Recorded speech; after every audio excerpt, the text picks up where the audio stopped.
Your daytime radio newspaper with Bernadine Flynn. Hello, friends. This is Bernadine Flynn bringing you another of our news programs, Your Daytime Radio Newspaper.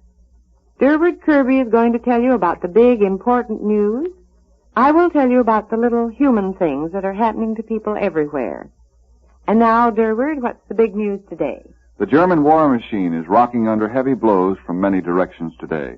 In Italy, an Allied spokesman says the German line before Rome is breaking, and the Germans have begun an orderly retreat. American spearheads on that battlefront have stabbed forward another 3 miles to bring the key towns of Isernia and Venafro within artillery range. These new gains give our forces complete observation on the broad Garigliano River valley. The present German defenses are sagging under the heavy Allied pressure, but as the enemy gives up, his delaying actions are still an obstacle to our forward push. The German opposition is described as still very stiff. On the Adriatic side of the Italian peninsula, the British Eighth Army has pushed across the Trino River to establish a second bridgehead on that stream. In the air, Allied flyers yesterday knocked down 37 enemy planes, their biggest bag in weeks. 30 of these were destroyed by the Flying Fortresses and Liberators, which raided Wiener Neuest, just below Vienna. That raid, incidentally, is described as one of the most successful ever carried out in the Mediterranean theater. Meantime, we learned that on Monday, American medium bombers knocked out an Italian cruiser, which had been seized by the Germans. Reconnaissance pictures showed the cruiser lying on its starboard side in a big patch of oil in Ancona harbor on Italy's Adriatic coast. At the time of the attack, the Yankee flyers thought they had hit a large merchant ship. American Marauder bombers based in Britain roared out over the English Channel this morning to blast German airfields in northern France. And today, the largest force of American heavy bombers yet dispatched from Britain raided northwest Germany. First reports give no indication of their targets. A new note on air war comes from Yugoslavia. Partisan sources say Russia is preparing to send planes to aid the partisan air force, which is being organized by Yugoslav pilots using captured enemy planes. As for the fighting in Russia, that continues to go well. Cossack cavalrymen are pounding across the Nogaysk steppes to round up more remnants of beaten German armies.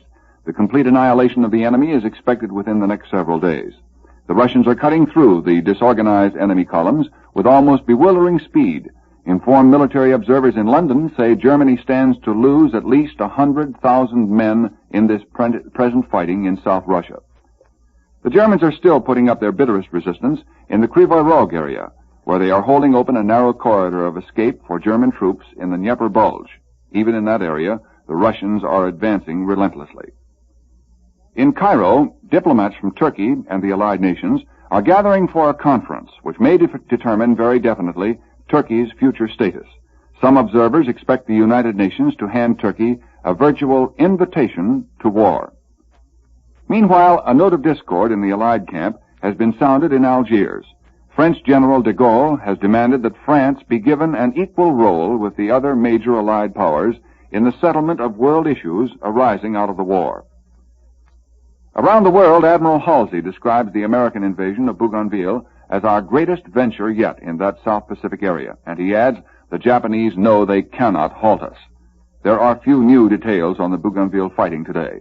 It is revealed, however, that Japanese cruisers and destroyers attempted to attack our positions Monday night. They were intercepted by an American naval task force, and after an apparently heavy engagement, fled northward. Results of this naval action aren't known in full, but the fact that the Japanese warships hightailed it out of the area indicates that they probably suffered another beating. The Tokyo radio, by the way, speaks of naval and air battles to come in the showdown battle for Rabaul, New Britain. That's just what American leaders are hoping for. They would love to get the Japanese fleet in a free-for-all scrap. An insight on Japan's war effort is available today from American reporters who are among those nationals being brought back to this country on the liner Gripsholm after almost 2 years of Japanese internment. The Gripsholm reached Port Elizabeth, South Africa, this morning. The American correspondents say the Japs show no sign of cracking morale. They report wartime fanaticism, tight army control, mounting shortages of food, and doubled living costs. But they also report that the Japanese people are accepting these hardships as part of the game and are prepared to back the war effort for at least 5 more years. Here in this country, Scattered state and city elections have given Republican candidates a number of victories over their Democratic opponents, and the GOP is eyeing the results as indicative of a trend which they hope will lead them back to the White House in 1944. This morning, the deadline passed for coal miners to return to the mines under President Roosevelt's directive. Generally, that directive has been ignored in the major producing states as the miners continue on strike. Well, that's the top of the day's big news, and now let's turn to the colorful human interest side of the news with Bernardine Flynn. Somewhere in Britain, thousands of American soldiers are going through invasion exercises at the American Assault School, which prepares men for the time when they will have to storm the shores of Europe. The practice sessions are very realistic, with real bullets and live bombs. The other day, United Press correspondent Dudley Ann Harmon paid a visit to this school. She is one of 2 women allowed to witness recent exercises, and I'd like to tell you her reaction to this specialized training.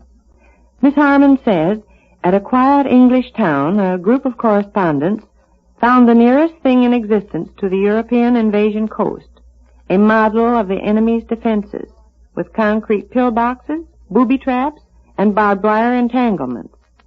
Waves of boys from every section of the United States tried out these defenses under real bullets and explosives, landing from the same boats they will use to invade Europe. Casualties occur even in this practice. Before Miss Harmon was allowed to watch American infantry slam into German defenses, she and the other correspondents were warned of the danger. Colonel John Horton, who was in charge of the operation, told them, "All possible precautions have been taken for your safety, but we can't guarantee that you won't be killed. Yesterday we had a general with us, and a bomb landed 40 feet behind him." Then the infantry exercise got underway. This is how Miss Harmon describes it. First, the barrage started. The noise shut out everything else in the world, and the ground shook. A pall of smoke from mortars hid the ridge ahead. We started forward. The barrage increased, and I hid in a sand dune. A pillbox ahead blew up with a terrific roar. Then we went on again. A Spitfire above whined and dived to send machine gun fire into the ground. We went on with the smoke of 100 shells around us. For 95 minutes we watched this dose of death, while the soldiers went calmly about their business with concern only for the battle. Frankly, says Miss Harmon, I wanted to scream. In the Air Force units overseas, P-47 Thunderbolt squadrons are taking something of a ribbing from the pilots of P-38 Lightnings. It seems that the Lightning pilots have looked up the dictionary definition of a thunderbolt. It says, a large crash of noise, causing no damage, immediately followed by a bolt of lightning. However, don't be surprised if the Thunderbolt flyers finally dig up something with which to come back at the Lightning pilots. Our American boys are like that. They fight, and in between times make the most of their native sense of humor. Say, Bernardine, you're pretty observing. Maybe you've noticed how more and more people are taking lunch boxes to work these days. Goodness, yes. And that's something I wanted to talk about in connection with Crisco. You know, it's so important now that lunch boxes not only be appetizing, but digestible, too. And with Crisco, lunch boxes like that are as easy as 1, 2, 3. There are pastry turnovers with all kinds of tasty fillings. One of chopped ham always hits the spot, doesn't it? And when Crisco handles the crust, you can be sure of a turnover that melts in your mouth. Even when it's cold, it's still flaky and digestible. Oh, that's the way to tell a Crisco crust. And here's another Crisco trick for a lunchbox. Cook frankfurters and slip them just enough to spread mustard inside. Then dip them in a fritter batter and Crisco fry. They can come out crisp and golden brown. And like everything you fry in Crisco, so digestible. And what's a lunchbox without a big hunk of layer cake to make it swell eating? The kind of cake Crisco makes. Honestly, you can save your butter for the table, because Crisco cakes turn out so wonderfully light and fluffy. Well, golly, no matter what you cook with Crisco, you can be sure it will be swell tasting, really digestible. Crisco is the finest quality shortening you can use. It's pure and all vegetable. And as 9 out of 10 doctors say, digestible itself. So, for really good eating, truly digestible food, try Crisco. You will be delighted at how good your meals will taste. Tonight, Naples will again be bathed in the soft flow of light. Light that symbolizes an Allied victory. Light that represents civilization and humanity. Light that ends the darkness imposed by the cruel hand of the German invader. Yesterday, the electric power was tested for the first time. For 4 hours before the switch was thrown, Naples was a dead city. 500,000 Neapolitans, under orders from our army, moved out of their beloved homes. And in long lines that stretched almost as far as the eye could see, they walked up into the hills. And from there they looked down on the bomb-torn, wrecked and pillaged city. They looked down on their homes and stores, half fearing, half believing that some great hidden German mine would explode when the Allied engineers turned on the master switches. We're all happy to know that there was no explosion. And those switches once again are pouring light into section after section of Naples, from the fashionable residential districts to the humble tenant areas, from the waterfront to the Via Roma. On the home front, the OPA has taken steps to end the shortage of shoes for small children. That's good news, Durward. Tell us about it, please. Well, the OPA says that sometime around the first of the year, you may start buying a new supply of non-leather shoes for children, and you won't need any ration points for them. The new shoes will have canvas uppers. Oh, I see. Something like gym or tennis shoes? Well, no, apparently not. The OPA explains that the soles of the new shoes will be made out of heavy woven fabric, and in addition, they'll be reinforced with vulcanized rubber. The new shoes are mainly for children up to 8 years of age and should give them a lot of extra mileage. Well, I know that'll be welcome news to parents who have growing youngsters. And this is another encouraging development. The OPA General Manager, Bowles, reports that more than 12 million Americans have signed pledges to observe rationing rules and price regulations. Well, that looks like a good start in the drive to stamp out the black market. And the OPA, by the way, also has given us some new rationing dates. For meats, fats, and so forth, 4 brown stamps in War Ration Book 3 will soon be good. You may use Stamp L starting November 21st, Stamp M November 28th, Stamp N December 5th, and Stamp P December 12th. They all expire January 1st. And from now on, all pickles, that is, all except fresh cucumber pickles, will cost more. The OPA has announced new price ceilings which will increase the cost of pickles about 1 cent for each quart jar. Say, Bernadine, didn't I hear you say that when a meal is shy on points, a little Crisco could work a lot of magic? A whole lot. You're really never on the spot with Crisco to give you food that's wonderfully appetizing and really digestible. And you can count on Crisco for both. Whether it's stretching a handful of leftovers with a smooth, velvety cream sauce, or giving a party air to a little bit of meat with flaky pastry turnovers. And don't forget, Crisco cakes put appetizing and digestible on a skimpy meal. They certainly do. Have you ever tasted anything as delicious as a Crisco cake? They're so wonderfully light.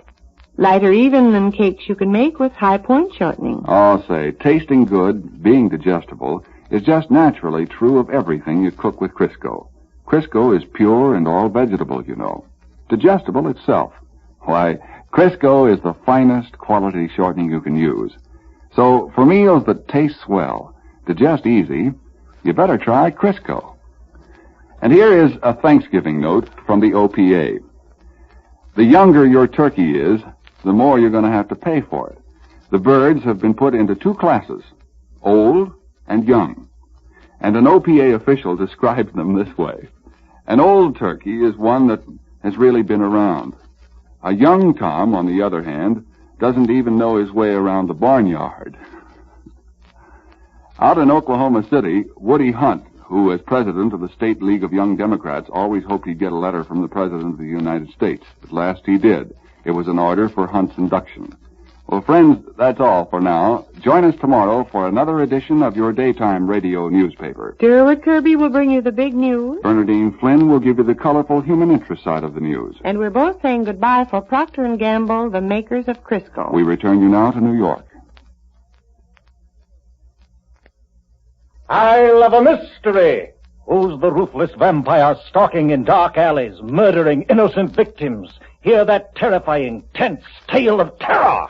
Follow Doc Long and Jack Packard through dark, eerie passages. Discover the mystery of the secret trap door. Tonight on I Love a Mystery.